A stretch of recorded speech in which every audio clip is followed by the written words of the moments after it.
when you look at a sample question, make sure you focus on what are the keywords in the question.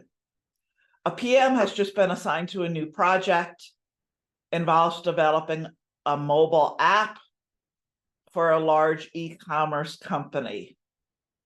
The project manager needs to ensure that all stakeholders' requirements are accurately captured and documented.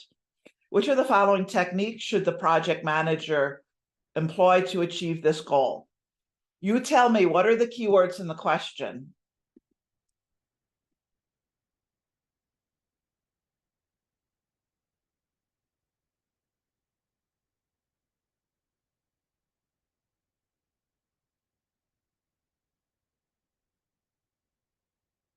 Okay, so great from Sarah.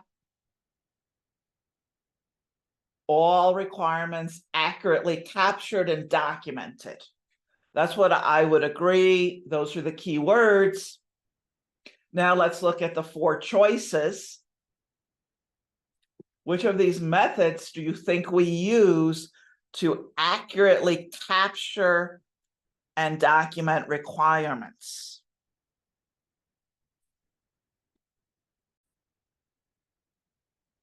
And in the chat, I see a mix of answers with about half of you saying brainstorming. What do we use Pareto analysis for?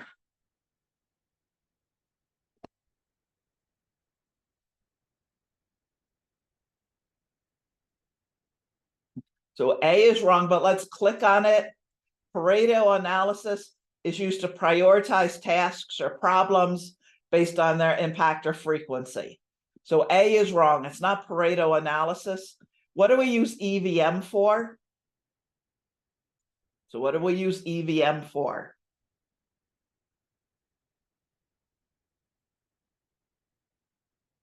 Okay, so in the chat, multiple people put the word money.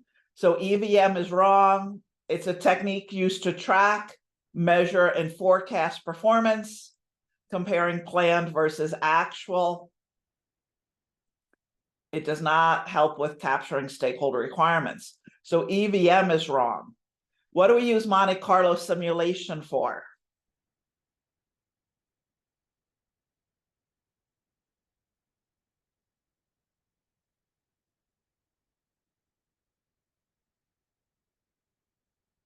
So great, Monte Carlo is used in risk. It could be used in scheduling. It could be used in cost. It could be used in quality. PMI talks about it as a quantitative risk analysis tool. Monte Carlo used to model the probability of different outcomes. And then it continues on. All 3 of those answers are wrong. The best answer is brainstorming, answer D. It's a group creativity technique that encourages participants to generate a large number of ideas, etc. We could use brainstorming to brainstorm requirements. Ask yourself, if you're using sample questions to help you study for the exam, do the questions explain why the right answer is right, and do they explain why the wrong answers are wrong? Let's go to the next question. A PM is working in a software development project. The client has provided a high-level vision, but is having difficulty articulating specific requirements. For me, well, I'll ask you, what's a key phrase so far?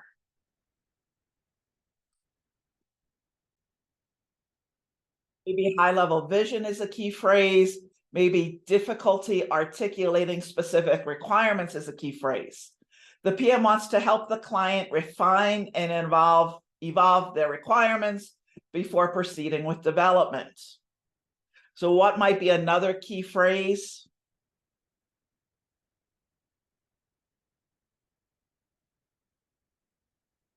Evolve their requirements might be, or refine and evolve their requirements might be another key phrase. Whenever you're ready, pick the best answer. Let's look at A. Does the WBS usually come before or after the requirements? The WBS is a hierarchy of deliverables. It has to come after the requirements. We cannot develop a WBS. We cannot know what the deliverables are until we know what the requirements are. So answer A is wrong. If you selected A, go ahead and select a better answer. B is the answer we're looking for. Prototypes are used often when a customer cannot articulate what they need, or when a customer says, I'll know it when I see it. That's when we might build a prototype and or a storyboard. Answer C, when do we use Monte Carlo?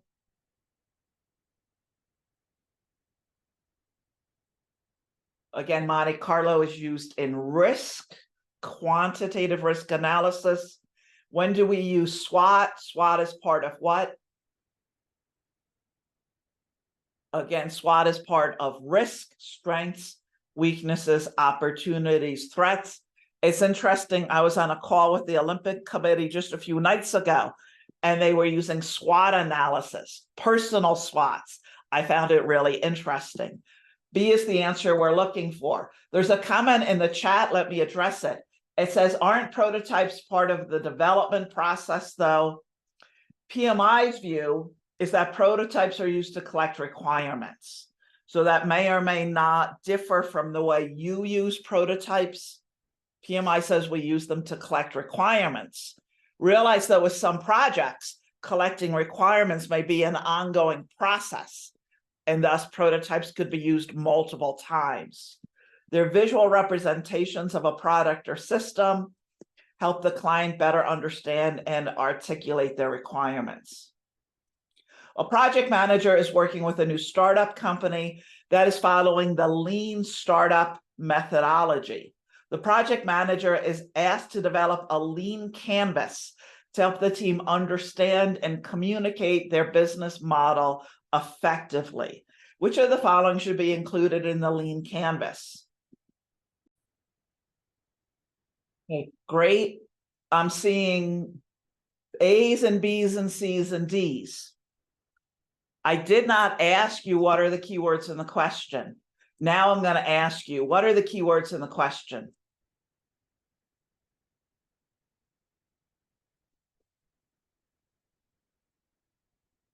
Okay, so what are the keywords in the question?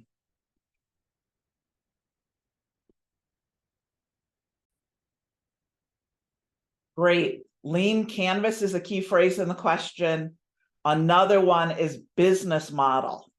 Business model is really the key phrase in the question.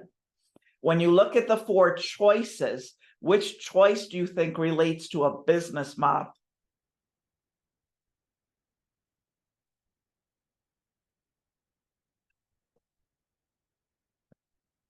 So stop thinking about project management and start thinking about the business.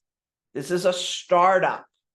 Which one of these relates to the business and not the project? So now so many of you are moving to the best answer. The best answer here is high-level problems and solutions. And I know lean canvas may be a new idea for many of you. Canvases, these are discussed in the PMBOK Guide 7th edition. They are fair game for the exam. The lean canvas should list the top 3 problems and top 3 solutions, often listed as features. It's a one-page visual representation of a business model designed for startups and entrepreneurs. And then it continues on. You can see different ideas that are in the lean canvas. Notice there's no schedule, there's no WBS in a lean canvas.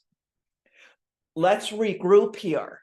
If you had known that the key phrase in the question, okay, or one of the key phrases was business model, would that have helped you get the question right the first time?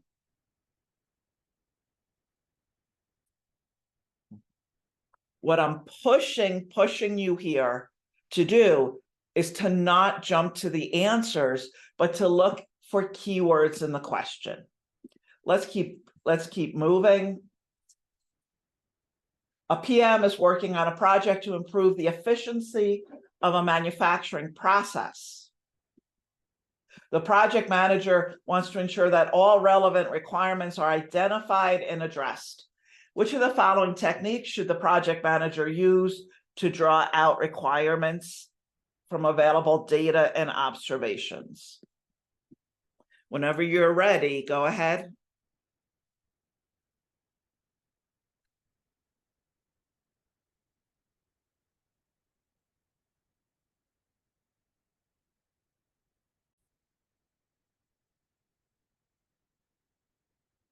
I would say the keywords are draw out requirements from available data and observations.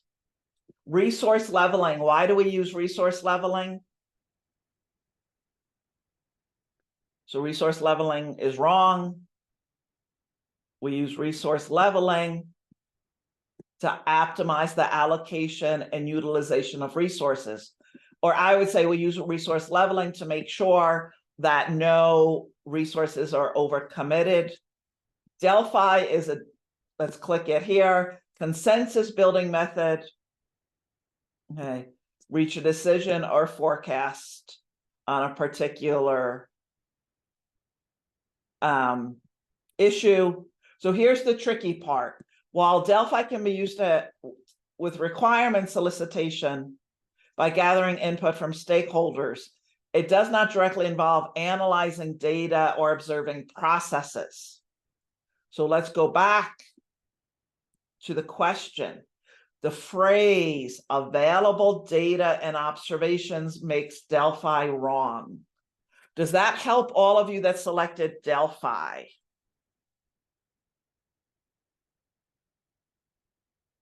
So the word requirements goes with Delphi, that's fine. But available data and observations does not go with Delphi. So many of you now are moving to D, critical path analysis. What does critical path analysis do for us?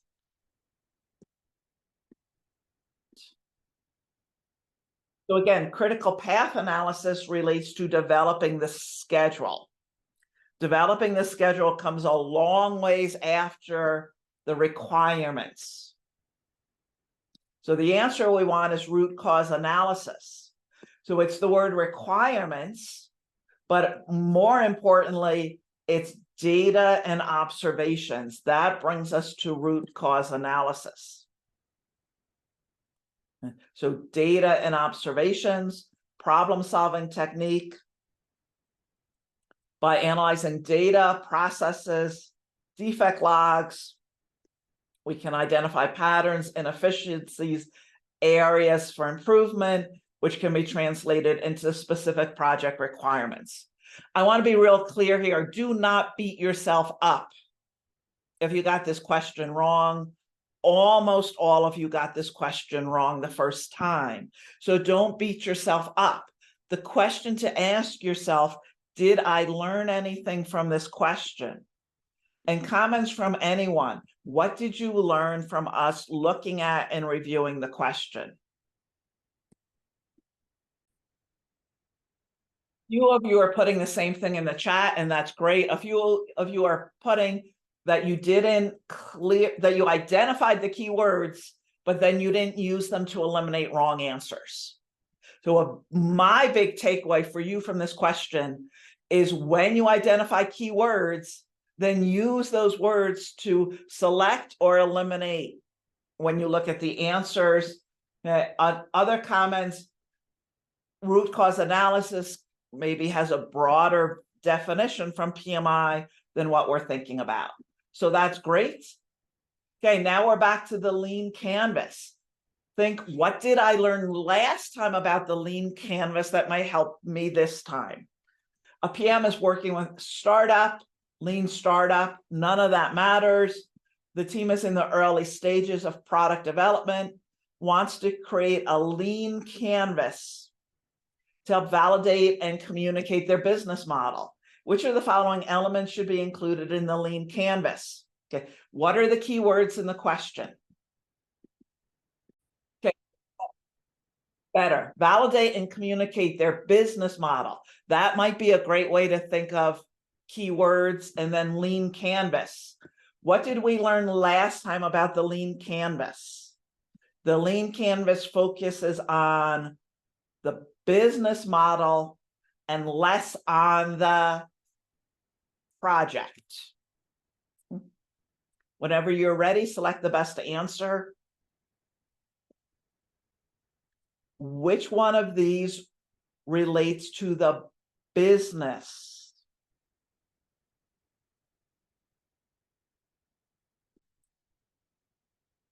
Three of these relate to the project. One of these relates to the business.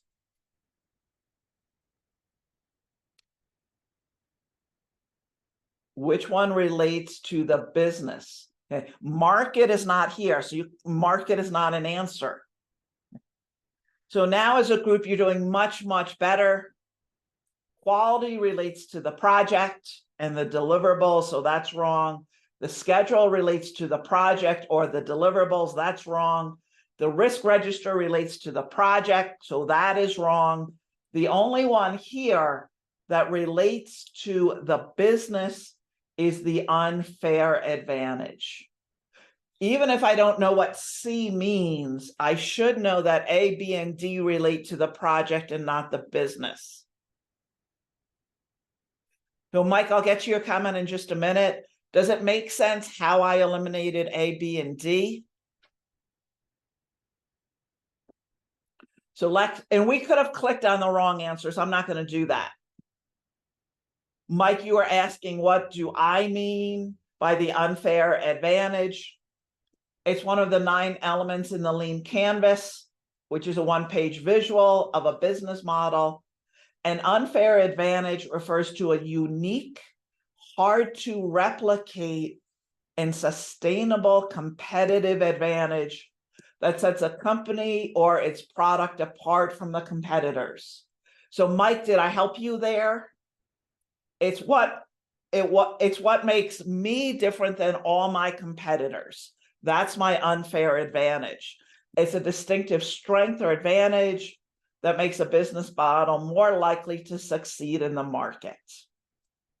So now I'm going to ask you in the chat, and this is to help me, but it's to solidify the idea too. What do you think is my unfair advantage?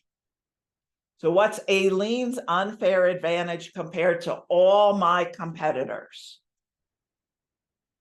What's unique, hard to replicate, and sustainable about me?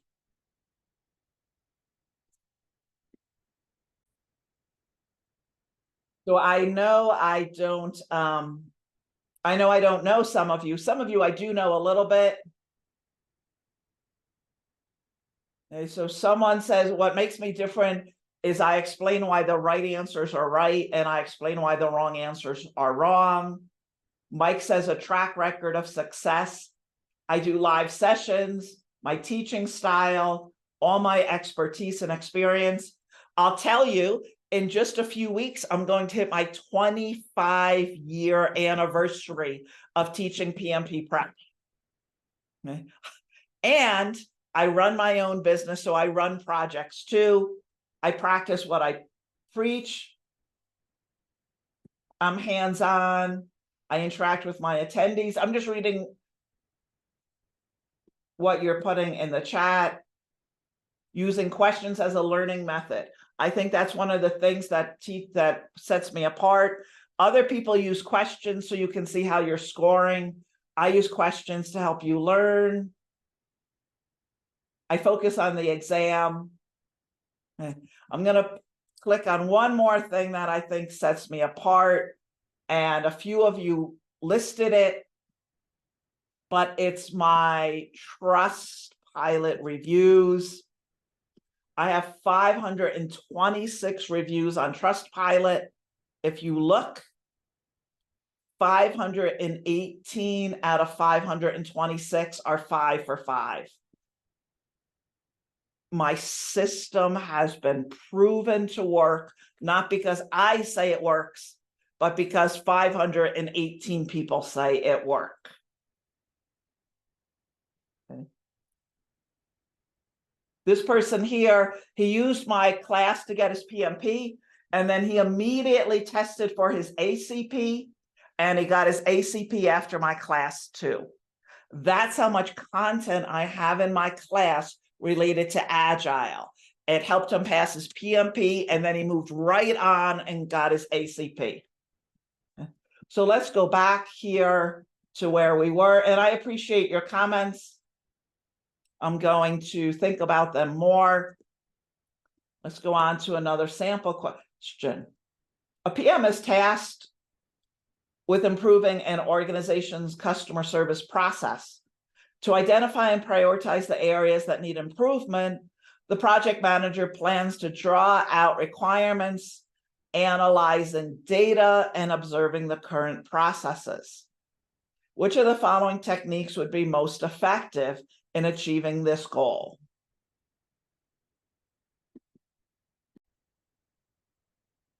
And again, some of you are selecting an answer without listing the keywords in the question. I'm really harping on this today. Don't look at the answers till you know the keywords in the question. I think draw out requirements is a key phrase, analyzing data and observing the current processes. In the chat, I'm seeing A's, B's, C's, and D's. I'm going to look at the question a different way. Some of you are using said D, the precedence diagramming method. What knowledge area do we use PDM in? So planning is a process group, not a knowledge area. So we use it in scheduling. Do we build the schedule before or after requirements? After. So would everyone agree D is wrong? It comes after. Let's go to C, schedule compression. What are two examples of schedule compression? Crashing and fast tracking. Great job, everyone. Do we do schedule compression before or after we draw out the requirements? After. So is everyone okay? C is wrong. Let's go to B, scope decomposition. What do we associate scope decomposition with? We take the scope statement and we break it down into the WBS, or if you said deliverables, that's a great answer too. So scope decomposition is taking the scope statement and breaking it down into deliverables. This is what happens with the WBS. Do we create the WBS before or after the requirements? After. I asked you that question a few questions back. Would you agree B, C, and D all happen after requirements? So B, C, and D are wrong. Let's go to A. Benchmarking is a method or a tool and technique to collect requirements. We look at our data and our processes, and we benchmark with other organizations to help us collect or create the requirements. Does that make sense? So benchmarking is comparing to others. We compare our processes or our data to others so as to create requirements. Does that make sense? Are my verbal explanations helping you?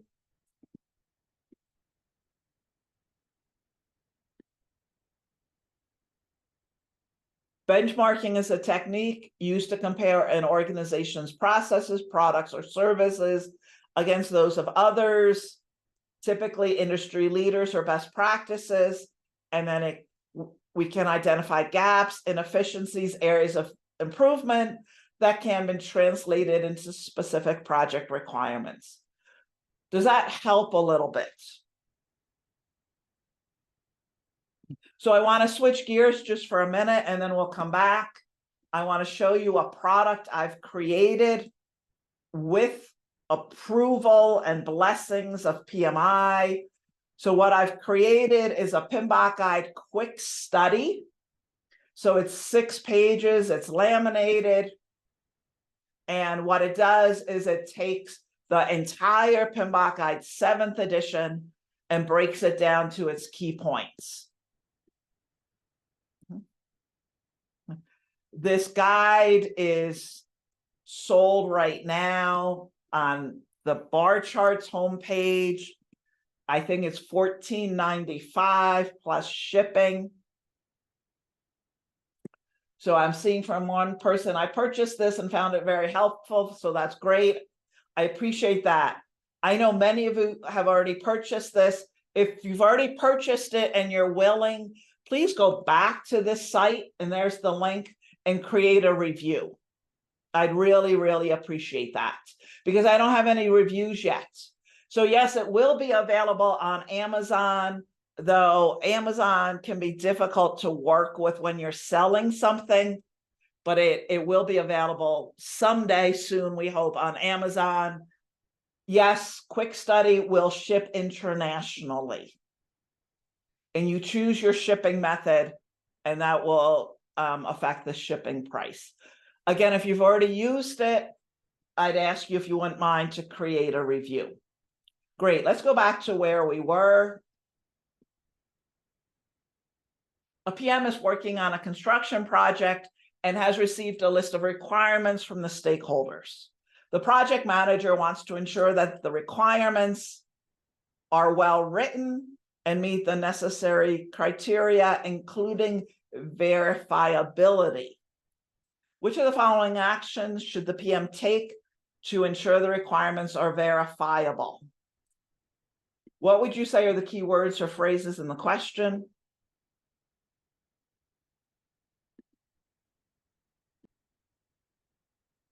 Well written, meet criteria, and I'm going to say the word verifiability or verifiable are absolutely key words. Great job as a group with keywords. Where would you go now?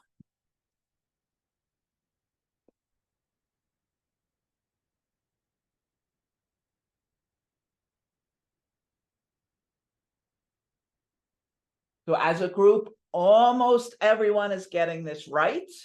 That's great, great job here. What word do you not like in A? So in answer A, what word do you not like? Great, I don't like the word verbal. I throw A out or I cross it out. What word do you not like in B?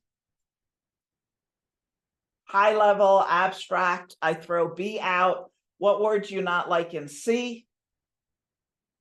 Generic and subjective. So D is what we want, detailed acceptance criteria.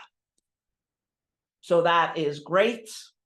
I'm going to switch gears now, and then hopefully we'll have time to come back to some more of these questions.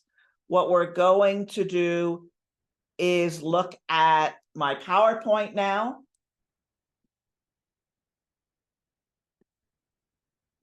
Just so you can see some other types of questions.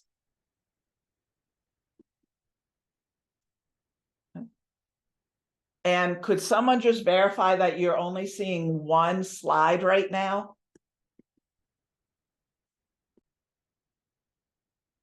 So great, here's my schedule for August. You can see where are we now? We're August 10th. So on Monday, for paid members only, we had a great session on the business domain, looking at questions related to compliance and value. And then today in green, these are free sessions for everybody. Next Monday, I'll put the topic up soon. Next Thursday here, you can see we go back and forth. And then I'm taking a little break. Okay. So I will be traveling for a couple weeks. I will be interacting for the most part with paid students. So over my break, if you're a paid student, absolutely, I'll be answering your emails, answering your comments, everything you need as a paid student, I will be doing on my vacation. but not, if you're not a paid student, I'm going to be on break for a few weeks. So Sierra, if you're a paid student, an email goes out every week. Also, Sierra, if you go into the program, there's a red bar across the top that says announcements that tells you about the sessions on Monday nights. We've already talked about this guide, so I just wanted to remind everyone about it. Now let's go back into the delivery domain. What you see here in green, these are ideas related to the PMBOK guide. What you see in purple, these are my ideas. So ask yourself, do you have a business case and is it aligned with the organizational strategy?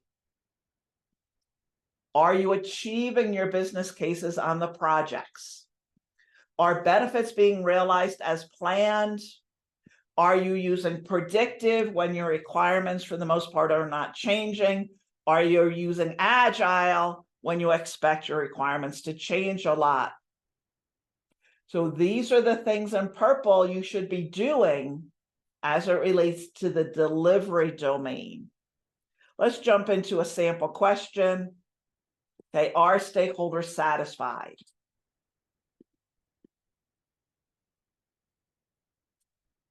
So whenever you're ready, look at the word requirement and tell me where it belongs on the right.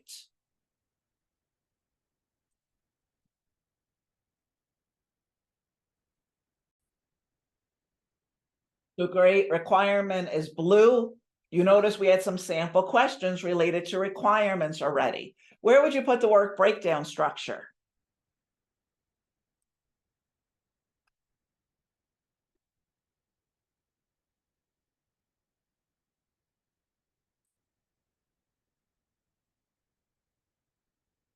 So great, that would be green, a hierarchical decomposition of the total scope. Which one comes first, requirements or the WBS? Requirements, great. Where would you put definition of done?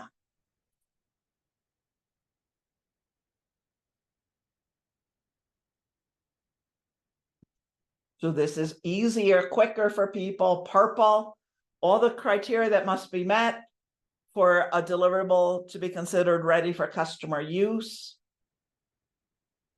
Where would you put quality? All the way at the bottom. The degree to which an inherent set of characteristics fulfill requirements. Where would you put cost of quality? That would be red. All costs incurred over the life of a product by investing in preventing non-conformance, appraisal for conformance, and then failures to meet. So great, that was great. I'm going to talk about one other product I have, and then we'll go back to drag and drop questions. So for those of you, most likely those of you that live in the US, and maybe specifically some of you that live in Colorado, would you like to get your credential on Friday, September 29th? So 6-ish weeks from now, would you like to pass the PMP on that date? So if you're answering yes, I'm holding a class in Colorado Springs. I'm limiting it to 12 students. So I'm limiting it to 12 students so that you get my full attention. It's September 25th through the 28th. I've extended early bird. I want everyone to join with the early bird pricing so that we can get your exams scheduled on September 25th. Yes, you can, if there's spots left, you can join a week before the class starts, but then there's no time to schedule your PMP exam. That's why I'm pushing so much the early bird pricing and the early bird date. That's probably the last date you could join and really get your exam scheduled for the 25th. So if you're interested, go to my website. and sign up for this and do it now. I know if you're going to do it, you're going to do it on August 24th or 25th, but don't do it that way. Sign up now so we can help you with your application so you can get your exams scheduled for the end of September. Okay. Let's go to another drag and drop. Where would you put business case?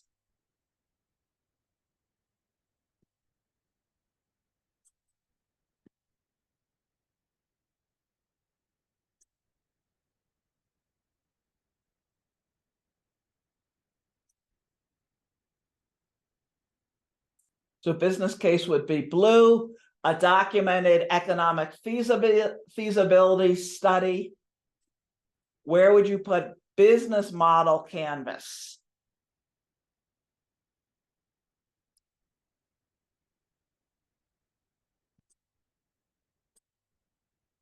So peach.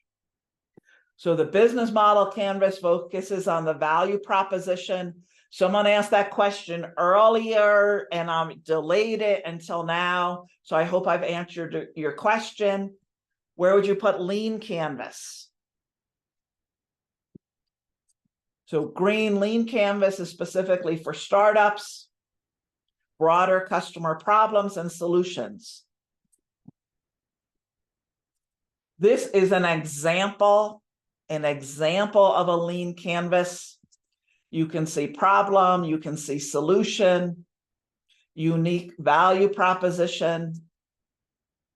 And then we had a sample question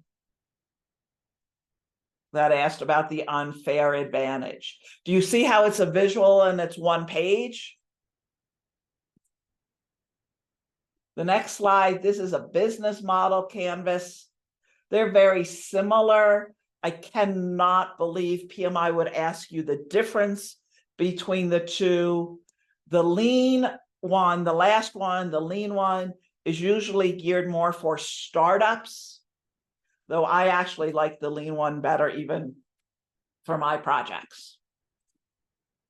Let's go back to some drag and drops. Match the document used to quantify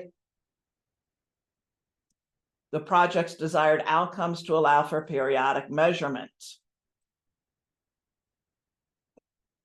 You tell me, do we go straight across, meaning an equal sign, or crisscross, meaning an X?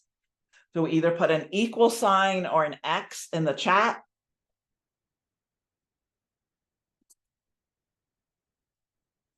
Great. Predictive project management, we have detailed baselines, a scope, a schedule, a cost baseline. Adaptive, we're more likely to be using high-level roadmaps. So that was great.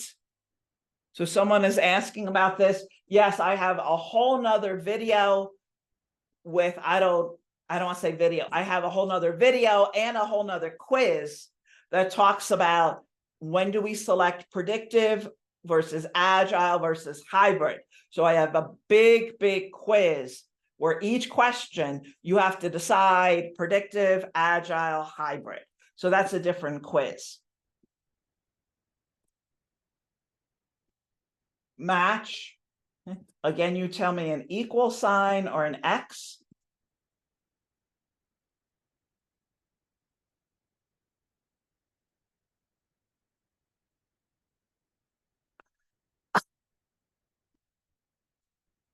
Predictive, we collect the requirements up front. Adaptive, they're discovered over the life of the project. So everyone's doing great. The next one is harder. Okay. Here we're talking about requirements.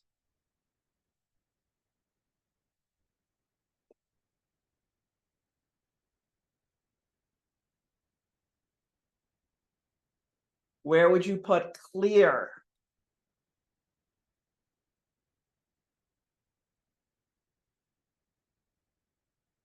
So we're all over the board here with your answers. That's okay. I know we've been at this almost an hour now. Clear is green. There's only one way to interpret the requirement. So that's great. Where would you put concise?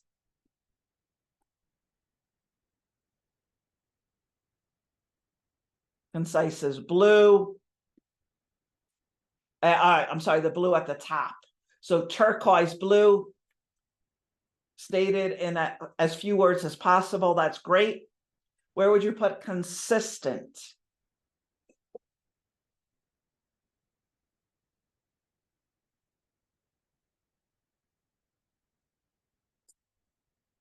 I'm hearing peach, or I'm reading peach. No contradictory requirements. That sounds great. Where would you put traceable?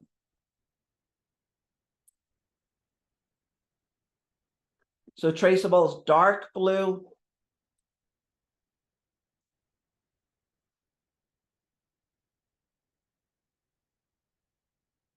Where would you put verifiable? That's purple. So way to verify the criteria has been met. And then complete. Great. Let's do one more drag and drop. So some of you are saying drag and drop questions are exhausting. They absolutely are. This one says, put the following items in sequence using predictive project management. So we talked about most of these ideas in the sample questions in the quiz.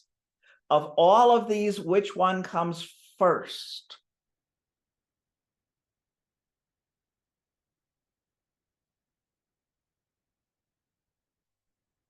So let me ask, most of you are getting it right.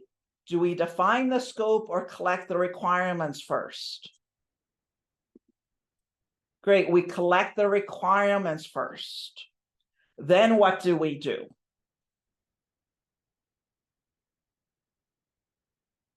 Then we define the scope by writing the scope statement. And this has high-level deliverables in it. Then what do we do with those deliverables?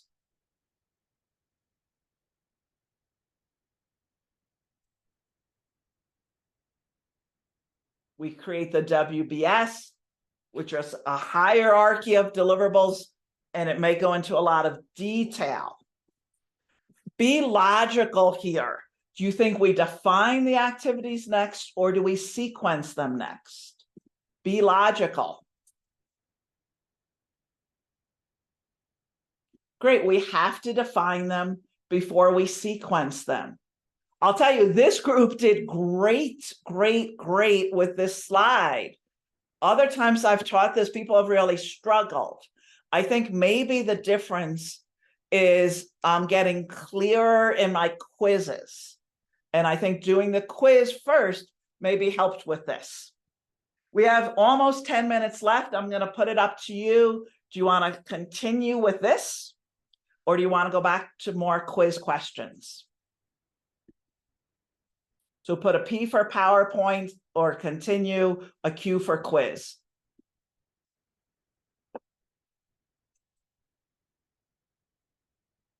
Okay, so I'm seeing more quizzes. Let's see if I can get back to that.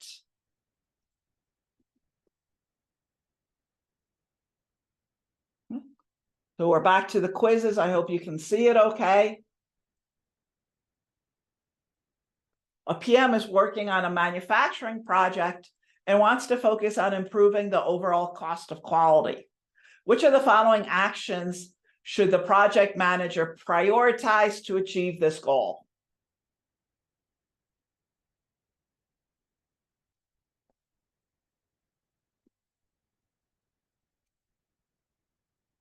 Oops, sorry. So I forgot that you can all see my screen.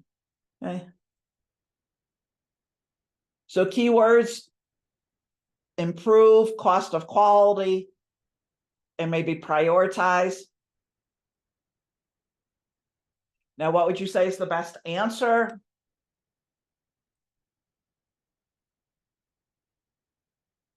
So as a group, you're doing great here. So much better on this question than on the earlier ones. And I think this one is actually harder. So what do we want to do? We want to invest in proactive things. We want to invest in prevention and appraisal, and therefore spend less money on failure costs. A is what we want to do. What word do you not like in B? I don't like the word only. What word do you not like in C? I don't like the word increase. On the exam, asking for more money is almost always going to be a wrong answer. And D, I just don't like D. The focus should be proactive. So A is the best answer there. So someone in the chat, and I'm sorry, I went and grabbed the website. Someone in the chat asked, how do I read? Someone asked, how do I read more about the in-person class? So I just put the website into the chat area. A PM has been assigned to a new project that involves the development of an online learning platform. To effectively plan and manage the project, the PM needs to create a comprehensive work breakdown structure. Which of the following actions is the most appropriate for scope decomposition and WBS creation in this context?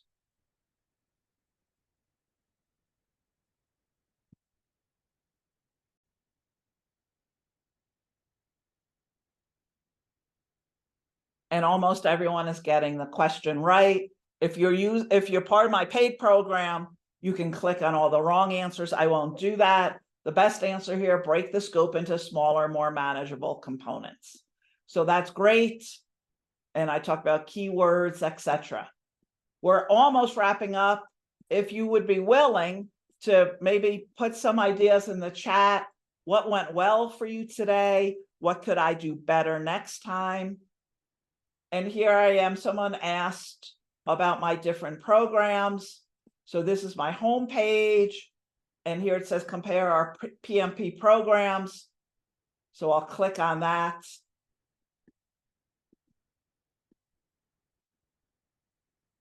And there's the website. You can see it up top.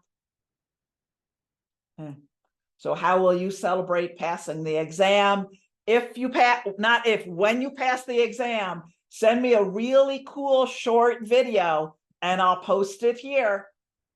Okay, so it's got to be cool, it's got to be short, it's got to be of you, and I'll post it right here. Okay, so I have 3 PMP programs. I really have more. So I have a live in-person event. I offer that a few times a year. So you can read about that here if you're interested. It's for people who like in-person learning. You have 5 full days and you want to pass the exam on day 5. Now, you don't have to test on day 5 if you don't want to, but you will be ready to test on day 5. Then I have what's called my Fast-Track program. It's for people who already have 35 hours, people who just want questions and explanations. Like you saw in my quiz today, there's no recorded video. All your learning comes from the sample questions and the explanations. And you can see that here. Right now, that program is full, but if you click on it, you can get on my wait list for when I reopen it. But we opened this program, I can't remember, the end of July, and it filled right up, so it's already full. My on-demand program is open all the time. Okay, and I'll click up here for people who want all the content. Okay, it's going to take you 35 to 40 hours to complete it, though. It's recorded video, it's quizzes, it's final exams, everything. So let me check in the chat. Anything I can do? Any other questions you have?